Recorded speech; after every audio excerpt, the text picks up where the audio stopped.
Greetings, everyone. Astronorma here.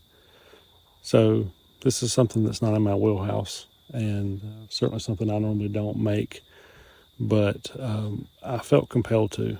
The other day, I don't know about how most people consume YouTube, but I very much am a binger. I'll binge through one of my favorite creators and then catch up on their stuff and then move on, and then when 5 or 6 videos build up, I'll catch back up.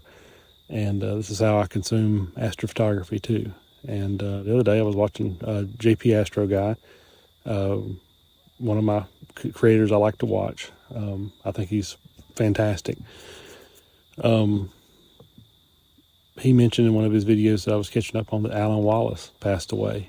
And I was, frankly, I was floored. I mean, not only was Alyn Wallace younger than me, but just, I didn't know that he had those kind of issues. And as a part of kind of, reading what other people had wrote, apparently he had some sickness recently with some issues, but they apparently weren't directly related to what happened. He got sick from after effects of a surgery.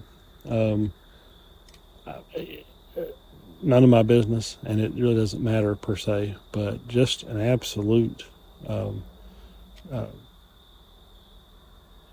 it's a tragedy, for lack of a better words, and I don't use those words lightly.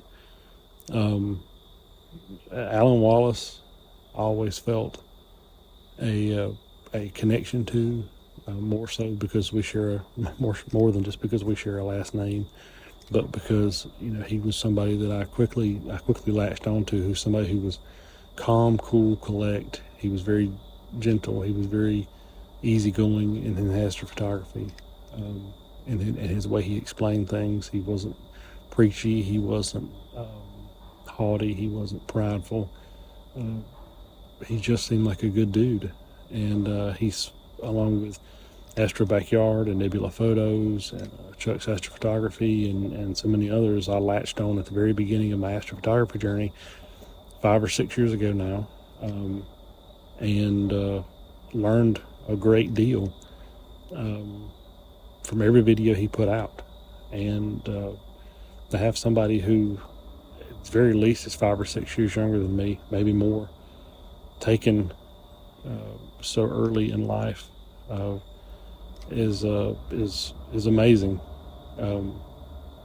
Just, you don't expect that kind of thing to happen. And so I wanted to make a quick little video just saying how much I appreciated him. I've trusted him enough that I spent money on his move system years ago. I bought his book when it first came out. I was a 100% Alyn Wallace believer, and follower, and loved everything he did. And it's a shame that he was taken from us so soon, but to know that his work and his passion will live on in the form of his YouTube content, in the form of his book and his photography, and will live on far beyond the rest of us. And at the very least, that's a small consolation that in this giant universe of where we, these insignificant beings, have attained consciousness for the short time that we do, that he's done something in his short life that will last and live long beyond his time on this mortal plane. And so I just wanted to give my condolences to his family and his close friends, and just be yet another voice, and I'm sure a huge cacophony of voices, say that Alyn Wallace will be missed, and that we hope to see him again on the other side. So Alyn, wherever you are, I hope that you've been able to achieve the peace and tranquility that you so very much deserved. And I hope that in some way you're able to know the impact and the inspiration that you were able to provide for so many people, not just on YouTube, but in every form of life and every form of art throughout the world. And I hope that your art will continue to live on long beyond the rest of us. Rest in peace.